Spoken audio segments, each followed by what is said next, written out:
Depression is the leading cause of disability in the world.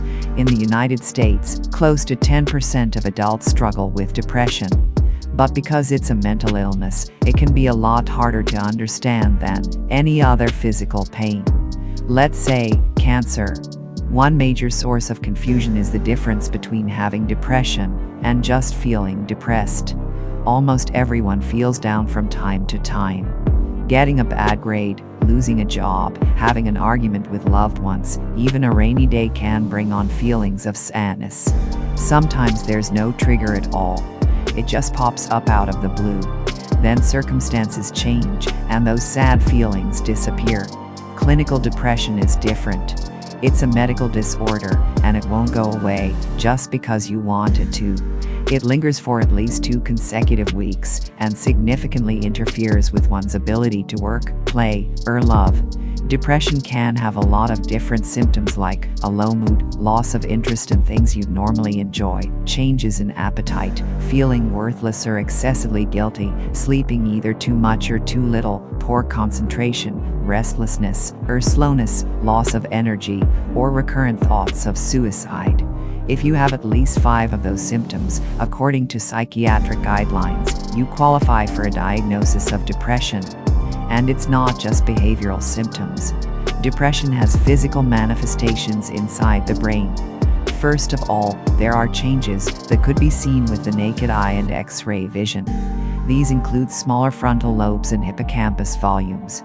On a more micro scale, depression is associated with a few things: the abnormal transmission or depletion of certain neurotransmitters, especially serotonin, norepinephrine, and dopamine, blunted circadian rhythms, or specific changes in the REM and slow-wave parts of your sleep cycle, and hormone abnormalities, such as high cortisol and deregulation of thyroid hormones.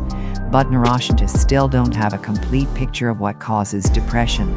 It seems to have to do with a complex interaction between genes and environment, but we don't have a diagnostic tool that can accurately predict where or when it will show up. And because depression symptoms are intangible, it's hard to know who might look fine, but is actually struggling. According to the National Institute of Mental Health, it takes the average person suffering with a mental illness over 10 years to ask for help. But there are very effective treatments. Medications and therapy complement each other to boost brain chemicals. In extreme cases, electroconvulsive therapy, which is like a controlled seizure in the patient's brain, is also very helpful. Other promising treatments, like transcranial magnetic stimulation, are being investigated too. So, if you know someone struggling with depression, encourage them, gently, to seek out some of these options. You might even offer to help with specific tasks, like looking up therapists in the area, or making a list of questions to ask a doctor. To someone with depression, these first steps can seem insurmountable. If they feel guilty or ashamed, point out that depression is a medical condition, just like asthma or diabetes.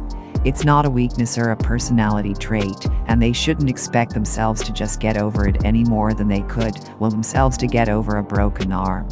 If you haven't experienced depression yourself, avoid comparing it to times you felt down.